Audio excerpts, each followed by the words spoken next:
Comment sont fabriqués les sons de notre quotidien? Toute cette semaine de Noël, nous vous proposons une série de reportages pour entrer dans les coulisses de ce que nous entendons tous les jours. Ce matin, la sonnerie de l'école. Vous venez d'entendre une sonnerie classique. La sonnerie d'école de vos enfants ou de vos petits-enfants n'a souvent plus rien à voir aujourd'hui avec ces alarmes agressives du passé. Dans la fabrique des sons, c'est le Zoom de France Inter et il est signé ce matin par Béatrice Duguay. L'heure de la récré, le traditionnel drink prend un sacré coup de jeune à l'école Sainte-Thérèse de Saint-Sébastien-sur-Loire. Quelques notes d'un tube anglo-saxon donc. Bienvenue pour Léopold, élève de CM2. Ça faisait depuis longtemps que c'était la même sonnerie et pas grand monde l'aimait. Du coup, on a souvent une musique qui plaît à tout le monde. Parce que ce changement de sonnerie tient de l'expérience démocratique. Bonjour. Gilles Damartino, vous êtes ponctuel, super. Ouais. C'est un peu... Gilles Damartino est le directeur de l'école Sainte-Thérèse. Précédemment, nous avions une sonnerie classique, effectivement, stridente, assez agressive, plutôt anxiogène quand même. Et j'avais le souhait depuis longtemps de faire évoluer le fonctionnement, donc on a validé l'équipement de carillon. Là, on peut choisir le carillon, faire évoluer, ce sont des musiques achetées. Et puis les enfants du CP au CM2 y ont mis leur grain de sel. On a la boîte à conseil de classe. Charlotte et Thomas sont délégués de classe en CM2. En conseil de délégués, on propose les idées. Il y a eu beaucoup de propositions sur changer la sonnerie et ça a été retenu.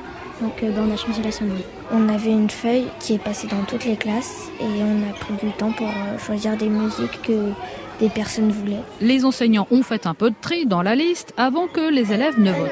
Résultat. C'est pas trop excitant, mais c'est pas trop endormissant. C'est le juste milieu. Mais là pas les paroles, c'est mieux, je trouve. Mais oui, moi je voulais qu'elle soit que le refrain, tu vois. Quand elle est arrivée dans la classe, il y a tout le monde qui dansait quand ça sonnait. Mais maintenant, c'est bon d'arrêter de danser. Et si cette sonnerie originale est installée, c'est aussi que la technologie a bien évolué, conçue notamment à Trémentine, en Maine-et-Loire. Donc là, par exemple, tous les systèmes que vous avez pu voir, en fait, ce matin dans une école, soit ils avaient ce système-là, soit ils avaient le système qui est là-bas. Sylvain Baudet, arrière-petit-fils du fondateur de l'entreprise du même nom, nous guide dans l'atelier d'assemblage. Vous avez un haut-parleur, vous avez une autre électronique qui est en fait commandée par un réseau internet en fait, IP. J'ai ma centrale horaire qui est chez le proviseur, qui elle contient en fait toutes les mélodies, un peu comme un PC, qui après va diffuser en fait aux différents haut-parleurs que vous avez vus. Donc ce qui fait qu'à 10h, la sonnette se déclenche. Ça marche. Celle-là, elle marche bien. Les mélodies, elles vous appartiennent, ce sont les vôtres? Alors celles que vous avez entendues juste à l'instant, oui, ça veut dire qu'on les a développées avec une société externe qui nous a aidés à concevoir des mélodies comme vous entendez. Et c'était pas forcément évident, puisque on a fait des mélodies qui passent la plupart du temps, quelque chose de dynamique, quelque chose qu'on supporte à entendre jour après jour. Baudet fabrique aussi aujourd'hui des chronomètres sportifs et des badgeuses pour les bureaux. Point commun de ces activités, la maîtrise des horloges et le son. C'est d'ailleurs par une cloche que l'aventure a commencé il y a 150 ans. L'aïeul de Sylvain Baudet en installait dans les églises ou les beffrois. Et aujourd'hui, l'entreprise continue d'en prendre soin.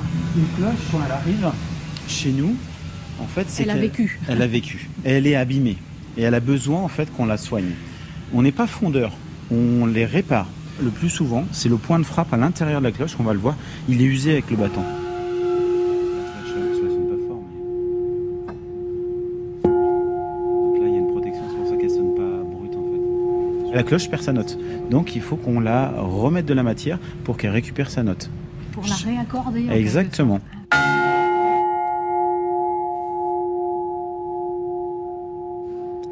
Merci Béatrice Duguay, c'était le Zoom de France Inter à retrouver sur franceinter.fr. Il est 7h20.